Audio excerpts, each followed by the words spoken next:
Rapaziada, tranquilidade aí? Como é que tamo? Tamo bem, né? Então é o seguinte, vim aqui nesse vídeo rapidinho pra fazer uma revisãozinha aí pra nossa próxima avaliação, para o nosso módulo 2 de História.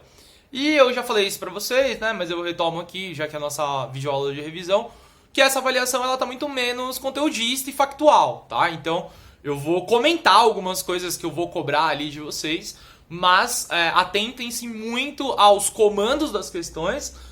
E atentem-se muito a uma boa leitura, uma boa interpretação ali das imagens e tudo mais, porque eu não quero exatamente, eu nunca quero, né, mas sobretudo eu não quero nada muito factual. Eu quero mais que vocês consigam ali relacionar, né, processos históricos e explicar processos históricos, tá? Então fiquem muito atentos a isso, porque se vocês fizerem leituras atentas dos textos e dos enunciados, né, e dos comandos, com certeza vocês vão se dar super bem, tá? Então o que eu vou fazer aqui vai ser um comentário geral sobre os temas, justamente para ir poder deixar mais claro para vocês, né, e tirar dúvidas que porventura foram surgindo ao longo das aulas, tá? O primeiro tema que eu queria comentar é com relação ao último que a gente trabalhou, que eu vou só citar muito rapidamente, porque eu acho que está muito fresco na memória de vocês, que é aquela falácia dos conceitos de colonização de exploração e colonização de povoamento. Quer dizer, isso ficou muito conhecido, né, no imaginário popular dos brasileiros. A gente sempre procurou explicar por que a América Latina é pobre e por que a América do Norte é rica, olhando para essa diferenciação, né, desses dois tipos de colonização. E como a gente viu, né, exaustivamente aí numa atividade que a gente fez na última semana, isso não existe, né? Não há uma diferenciação entre uma colonização de exploração e povoamento, né, por uma série de fatores. O primeiro deles quer dizer, quando a gente diferencia isso do ponto de vista de que não, os ibéricos vieram para cá para ficar um tempo e depois voltar, e lá na América do Norte eles vieram para ficar, né, para povoar, por isso o termo povoamento, a gente nota que isso é uma falácia. Afinal de contas, a permanência dos ibéricos, né, tanto da Espanha quanto de Portugal, aqui na parte, né, sul do continente americano, ela foi uma permanência, né? Eles ficaram aqui, não vieram para explorar e ir embora. Então, não tem essa relação. Uma outra questão que também ajuda a gente a desqualificar e a desconstruir esse argumento é que normalmente ele está carregado daquilo. Não, aqui na América Ibérica, né, na América Portuguesa e Espanhola, vieram ladrões, né, para cá. E lá, né, na América do Norte, não. Foram ali para lá pessoas, né, de grandes seres humanos, puritanos e tudo mais. Falácia também, né? Você tem de tudo, de todos os tipos de pessoa vindo pra cá e indo pra lá. Então aí também a gente desconstrói, né, esse argumento com relação a isso. Sobretudo, né, outra questão que também ajuda a gente um pouco a pensar sobre esses dois conceitos é que eles estão muito relacionados à exploração de metais preciosos, tá? E a gente pode observar que tanto os espanhóis ficaram muito interessados nos metais preciosos aqui da América Hispânica, os portugueses também, mas lá na América do Norte é a mesma coisa. Quando se encontra ouro na Califórnia, por exemplo, você tem uma exploração muito forte desse ouro. Qual que é a questão? A exploração do ouro californiano e do Alasca só acontece depois da independência dos Estados Unidos, né? Agora, por outro lado, a própria questão da independência dos Estados Unidos tendo acontecido muito mais cedo nos ajuda a explicar um pouco essa diferenciação aí de países mais ricos e países mais pobres. Quer dizer, os Estados Unidos, eles acabam tendo um projeto de independência e um projeto de construção de uma nação muito mais forte, porque eles são os primeiros países da América a se tornarem independentes em 1770 desculpa. A Constituição de 1781, né? Então, a data da guerra, claro, alguns anos antes, ali em 1776, mas o processo final de independência acontece lá em 1781, desculpa. Agora, por que isso ajuda a explicar, né? E por que os Estados Unidos acabam fazendo, né, essa independência mais cedo? Por conta da questão da autonomia que a gente trabalhou. A América do Norte, ela nunca conseguiu estabelecer um processo de dominação tão forte quanto Espanha e Portugal fizeram aqui na América de colonização ibérica. Portanto, a explicação passa por isso, e não por uma diferenciação em projetos diferentes de colonização. As colônias, né, os processos de colonização, eles são exploratórios por si só, né? Então, esse é o primeiro ponto que eu queria aí destacar para vocês da nossa avaliação, tá? O segundo ponto, agora eu vou retroceder, talvez seja a coisa mais antiga do que eu vou cobrar de vocês, é a questão da história da África, né? Afinal de contas, a gente ali se deteve, né, para estudar os reinos africanos, a gente se deteve para estudar a importância, né, de se estudar a história da África aqui no Brasil, e a gente falou muito dessa questão da multiculturalidade, né? Afinal de contas, o Brasil ele é formado por pessoas que vêm da África trabalhar, né, como escravizados. Então, a presença de africanos aqui na formação do nosso país nos ajuda a entender por que é tão importante assim estudar a história da África, né? Mas, sobretudo, a maior importância disso tem a ver com os problemas sociais que o Brasil enfrenta, sociais e raciais, né? Uma coisa está atrelada à outra, que o Brasil enfrenta até os dias de hoje. Então, quer dizer, uma série de notícias que a gente ouve por aí de intolerância religiosa, né? Uma série de pessoas que são vítimas, né, de uma ação violenta pelo simples fato de professarem uma outra religião.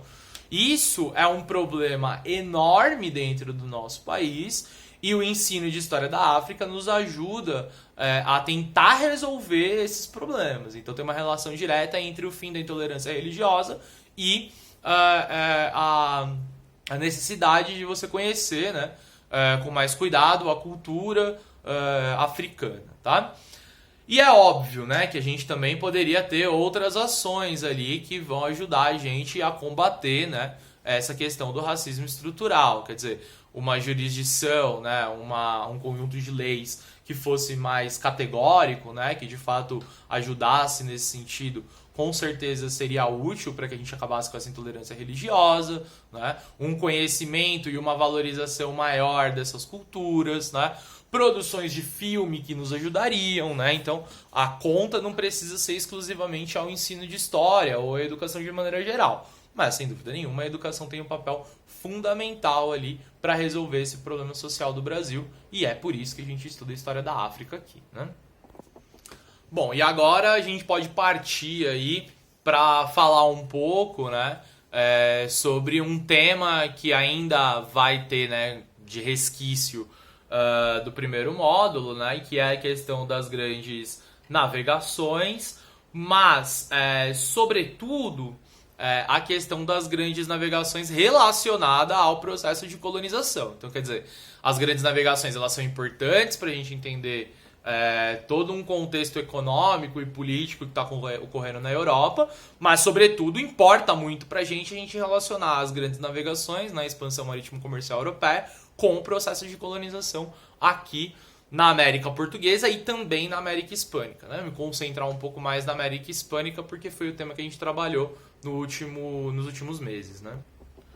E aí onde está o ponto, né? O ponto está nessa expansão marítimo-comercial tendo acontecido ali por rotas, né, que circulavam a África para poder chegar até as Índias, né? O interesse de portugueses e de espanhóis era, sobretudo, estabelecer novas rotas comerciais com as Índias.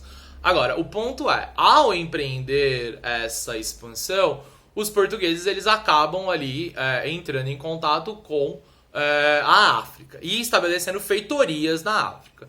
E a partir dessas feitorias, eles vão encontrar já, né, uma relação de escravização existindo em África, muito diferente do que eles inventam, né, a partir dali, mas já existia essa escravização. E é a partir dessa chegada, desse contato, que os portugueses, né, vão começar a comprar escravizados e vender esses escravizados ali nas suas colônias na América. Então, uma relação possível de se estabelecer entre a expansão marítimo-comercial e o processo de escravização é que foi a partir dessa expansão marítimo-comercial que se criou, né, a base para o surgimento do tráfico transatlântico de escravos.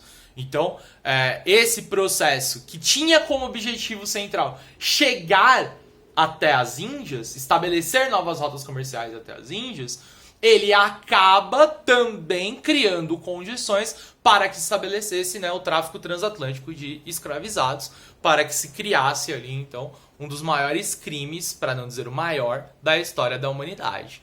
E, como vocês muito bem sabem, apesar da gente bater muito nessa tecla que a escravidão é um crime, que nós temos até hoje, né, um dever moral e ético de combater essas práticas e rememorar essas práticas, né, justamente para pagar essa dívida que nós temos, né, enquanto sociedade, a gente acaba escutando muitas vezes, né, desqualificações desse fato, com argumentos do tipo, não, mas os africanos já faziam escravidão lá na África, né?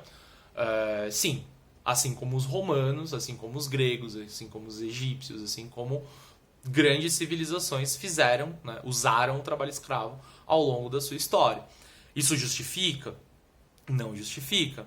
Até porque é um erro histórico. No final das contas, olhar para a escravidão que já existe em África e falar que é a mesma coisa daquilo que acontece no Brasil, por exemplo, é um erro histórico. Afinal de contas, a escravidão em África, ela é muito diferente. Ela é diferente tanto no tipo de trabalho, mas ela é diferente tanto nas relações. O escravizado, que é comprado na África e vendido no Brasil, ele é um produto diferente do que acontece na África. Então, além de ser um argumento, eu diria ingênuo, mas eu nem acho que seja ingênuo. Eu acho que é um pouco... As pessoas que falam isso estão agindo ali um pouco de má fé, né? Tem alguma outra coisa por trás.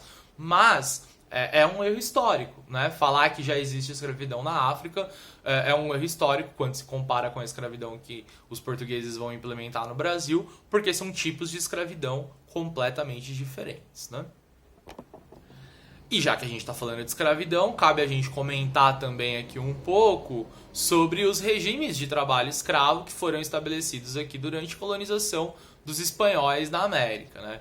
A gente viu a encomienda, né? A gente viu essas outras relações, né, que vão ser estabelecidas ali de trabalho forçado, né, com os indígenas, e isso já me leva aqui a comentar com vocês duas questões. A primeira delas é: só existiu o trabalho escravizado dos indígenas, né, trabalho escravo indígena na América Hispânica? Não. Em muitos lugares você utilizou o trabalho escravo de mão de obra africana.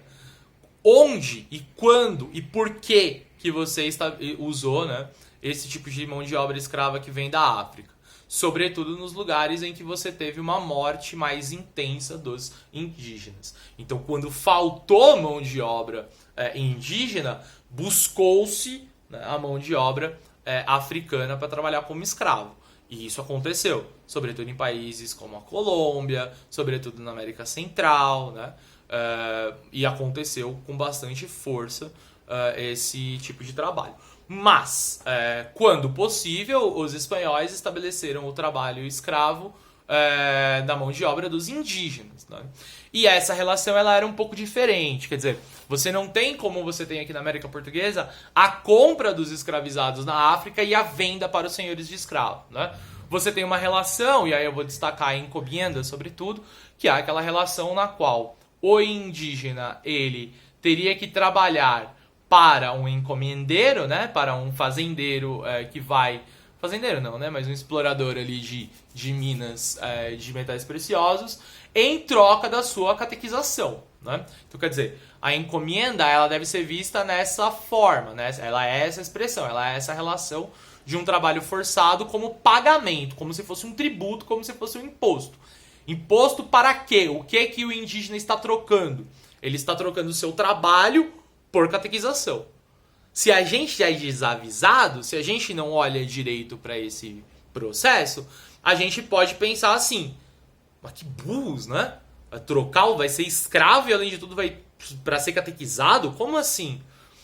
E quer dizer, o sistema ele é, como diria o Capitão Nascimento, né? Não fala, meu vídeo não vai monetizar, né? Mas o sistema é, né? Vocês sabem a frase.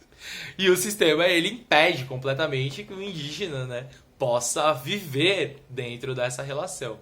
Por que ele troca o seu trabalho pela catequização? Porque se ele não for catequizado, ele vai ser morto. Então, quer dizer, na realidade, ele está trocando seu trabalho pela sobrevivência.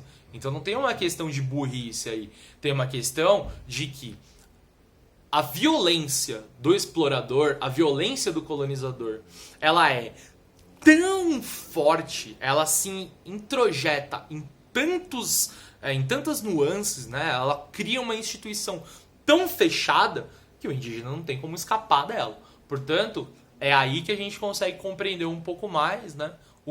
Como que os indígenas foram ali completamente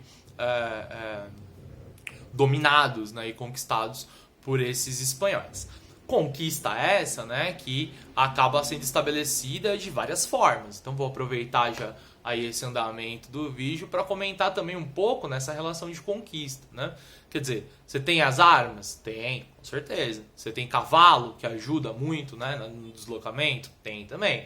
Mas você tem a guerra biológica, né? Você tem ali o uso de doenças, principalmente a varíola, e para justamente de propósito infectar esses indígenas, né, e acabar matando esses indígenas para facilitar a conquista. Essa é uma arma muito utilizada pelos conquistadores. E você também tem, né, uma presença muito forte do conhecimento, né, de uma tentativa, e aí principalmente a figura do Hernán Cortés, né, responsável ali por dominar os astecas, né. O Hernán Cortés, ele vai se aproximar, né, de alguns grupos rivais dos astecas, dominados pelos astecas, justamente para obter informações sobre como estava organizada aquela sociedade dos astecas e a partir dessas informações facilitar a conquista, né, usando aqueles inimigos da sociedade asteca para se juntarem a ele para combater os astecas. Quer dizer, é a lógica, né? Eu vou me juntar àquela pessoa que tem um inimigo em comum, né, justamente para poder derrotá-los. E aí, é óbvio, esses povos acabam sendo iludibriados, né? É a palavra que a gente pode usar, porque é óbvio que a figura do conquistador vai usar esses outros indígenas para conquistar os astecas. Esses outros indígenas vão achar que estão se dando bem, mas no final das contas é porrada, é guerra bacteriológica, é violência sobre eles, e aí acaba então facilitando a conquista. Mas o que é importante da gente ter em mente é que também foi utilizada essa estratégia, uma estratégia de compreender, por isso que eu estou dizendo, né, que é informação, compreender como que está estabelecida a sociedade asteca, a sociedade inca, a sociedade maia, para você poder conquistá-la com mais facilidade, né? E além, né, dessas questões, né, desses fatores que acabam explicando a conquista, é muito importante a gente olhar também para o aspecto da religião, né? Houve, sem dúvida nenhuma, um uso muito forte da religião, né, em que os espanhóis eles vão começar a usar a catequização, né, usar as suas armas de conversão religiosa para poder dominar culturalmente também esses povos indígenas, né? E é aí que a gente vê, por exemplo, uma sagacidade muito forte dos espanhóis que vão começar a retratar os indígenas nas suas obras de arte religiosas, né? Então a gente vai ver muitas cenas e muitos retratos, né? A Nossa Senhora de Guadalupe, por exemplo, é uma expressão disso, mas vários outros quadros pintados já na época da conquista mesmo, que vai criar santos, né, católicos ou figuras, né, católicas da doutrina católica representadas como indígena, justamente para você facilitar essa conversão, tá? E por fim, antes da gente encerrar, antes de eu me despedir de vocês, é muito importante que a gente lembre que a sociedade asteca era uma sociedade muito evoluída, né? E essa sociedade muito evoluída, ela é representada, né, por meio da grandiosidade da cidade de Tenochtitlan, né, com aquelas construções, com aquela arquitetura, com aqueles diques, né, com toda essa urbanização feita pelos astecas, que demonstra então que a gente tinha aqui na América, antes da chegada dos espanhóis, grandes sociedades, que por conta de tudo isso que a gente comentou, acabaram devastadas, né, e devastadas mesmo, né. Também é importante da gente relembrar que toda essa ação dos colonizadores espanhóis acabou, de certa forma, destruindo totalmente os indígenas, né? Matando e reduzindo drasticamente a população indígena aqui na América. Então, quer dizer, quando a gente olha para uma densidade demográfica, né, para poucos indígenas habitando o nosso continente, a gente deve colocar a responsabilidade disso nesse processo de conquista que foi violento em todos os aspectos. É violento porque mata? Com certeza. Mas é violento também porque traz essas doenças, né? É violento porque também impede, né, a livre cultura, a propagação das religiões, né? É violento em todos os seus aspectos, né? Foi um processo, então, que acabou resultando nessa baixa demografia dos indígenas até os dias de hoje, né? E é um ponto que eu também queria relembrar a vocês e fazer essa relação entre passado e presente. Fechou? Beleza? Então vocês repararam que eu fiz só alguns comentários mesmo, mas eu acho que isso vai ajudar bastante vocês. Então foquem aí nos meus comentários, tá? Deem uma retomada aí nos estudos de vocês pro módulo, mas tenham em mente que é muito importante uma leitura atenta, é muito importante aí uma dedicação na hora de se escrever, de se colocar, porque a prova é muito menos factual e ela é muito mais... vai exigir de vocês que vocês aí se coloquem como analisadores, né? Como pessoas que vão ver um texto, vão ver uma imagem e vão conseguir relacionar a imagem, o texto com o processo histórico que a gente estudou no último mês. Fechou? É nóis? Beijo, galera. Se tiver alguma dúvida, comentário, não no YouTube, porque já que não vai monetizar, então não tô nem aí. Não comenta no YouTube, o YouTube não vai me dar dinheiro, o YouTube não vai me dar um videogame, e eu nem preciso também, porque o PlayStation tá ali. Mas deixa nos comentários públicos dessa postagem, tá? Porque aí todo mundo pode ver, se for surgindo dúvida e tudo mais. E aí a gente vai trabalhando nisso até a nossa prova. Show? É nóis? Então é nóis. Abraço!